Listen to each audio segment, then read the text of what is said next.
நாட்டு மக்கள் நலனையே நாளெல்லாம் நினைத்து நல்லாட்சி செய்யும் அதியமான் நெடுமான் அஞ்சியே வணக்கம். அருந்தமிழ் கவிதைகளால் அனைவரையும் கவர்ந்த ஒவையே வாருங்கள் வாருங்கள் வணக்கம். ஊர் ஊராகச் சென்று மக்களையும் மன்னர்களையும் கவிதையால் மகிழ்வித்து வந்த என்னை உன் அன்பினால் கட்டி போட்டு விட்டாய். நீங்கள் என் அரண்மனையில் தங்கியிருப்பது எனக்கு கிடைத்த பெரும் பேறு. அதெல்லாம் இருக்கட்டும், காலையிலிருந்து உன்னை அரண்மனையில் காணவில்லையே, எங்க சென்றிருந்தாய்? இன்று நம் அமைச்சரோடும் வீரர்கள் சிலரோடும் காட்டுக்கு சென்றிருந்தேன். நீ தரும் கனி என்றால் அது சுவையாகத்தான் இருக்கும்.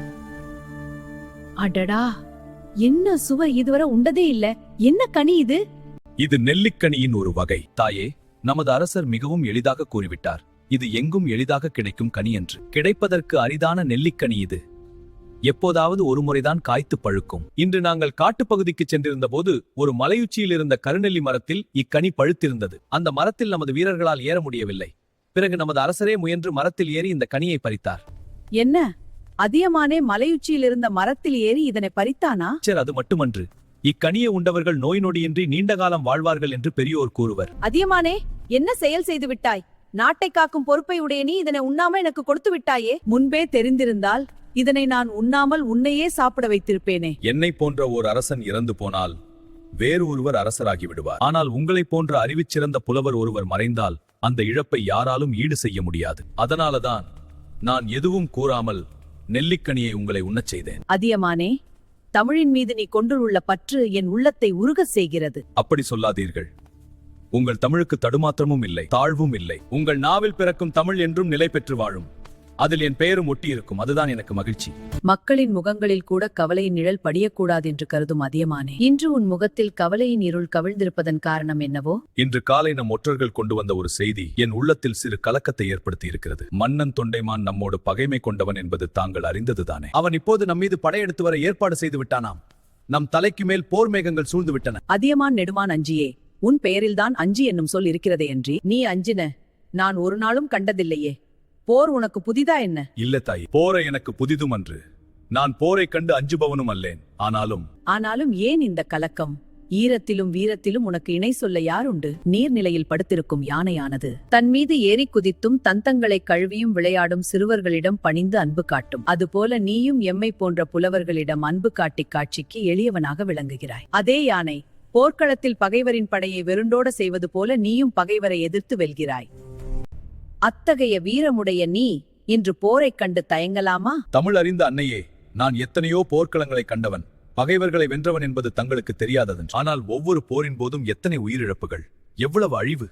தந்தையை இழந்த பிள்ளைகள், கணவனை இழந்த பெண்கள், மகனை இழந்த தாய்மார்கள், அண்ணனை இழந்த தம்பிதங்கைகள் என எத்தனையோ பேரின் கண்ணீர் ஒவ்வொரு போர் வெற்றிக்கு பின்னாலும் மறைந்திருக்கிறது. எனவே இந்த போரை தவிர்த்தால் என்ன? அன்பிற்சிறந்த அதியமானே, இப்போதுதான் உன் உள்ளம் எனக்கு புரிந்தது. உன் கவலையை நான் தீர்க்கிறேன். நான் இப்போதே தொண்டைமானிடம் செல்கிறேன். அவனிடம் பேசி போர் ஏற்படாதவாறு தடுக்கிறேன். ஆனால் நீ என்ன நினைக்கிறாய் என எனக்கு புரிகிறது. உன் தன்மானத்துக்கும் வீர உணர்வுக்கும் சிறிது கூட இழுக்கு ஏற்படாமல் நான் நடந்து கொள்வேன். நான் சென்று வருகிறேன்.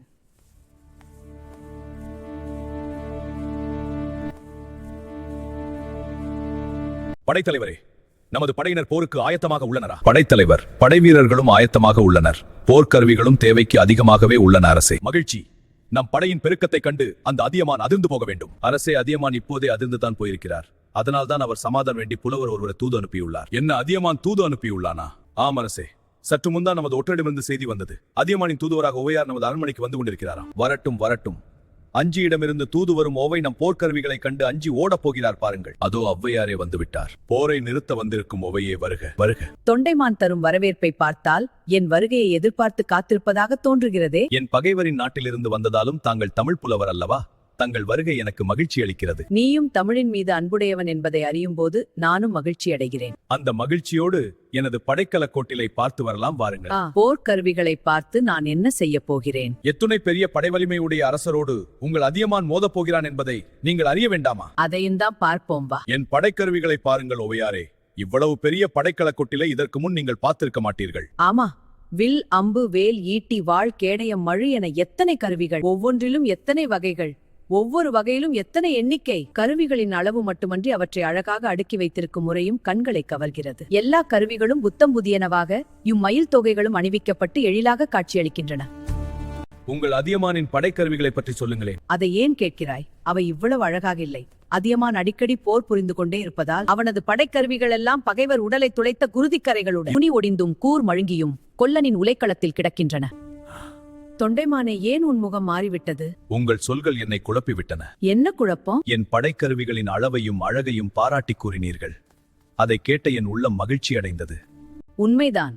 உனது படைக்கருவிகள் புதுமெருகு குறையாமல் அப்படியே இருக்கின்றன. அடுத்ததாக நீங்கள் கூறிய செய்திதான் என்னை சிந்திக்க வைத்துவிட்டது. அதுதான் எனக்கு உண்மையை புரிய வச்சது. என்ன உண்மையை புரிந்து கொண்டாய்? என்னிடம் கருவிகள் தான் மிகுதியாக உள்ளன.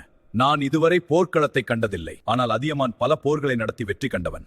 அவனோடு போரிடுவது எத்தகைய அழிவை தரும் என்பதை புரிந்து கொண்டேன். அருமை. நான் கூறியதன் உட்பொருளை தெளிவாக புரிந்து கொண்டாய். என் கண்கள் திறந்த தாயே, போர் வேண்டாம் என்று அதியமானிடம் கூறிவிடுங்கள். மிகவும் மகிழ்ச்சி தொண்டைமானே. அவ்வாறே கூறிவிடுகிறேன். போரில்லா மகிழ்ச்சியில் இந்த உலகம் திளைக்கட்டும். நான் சென்று வருகிறேன்.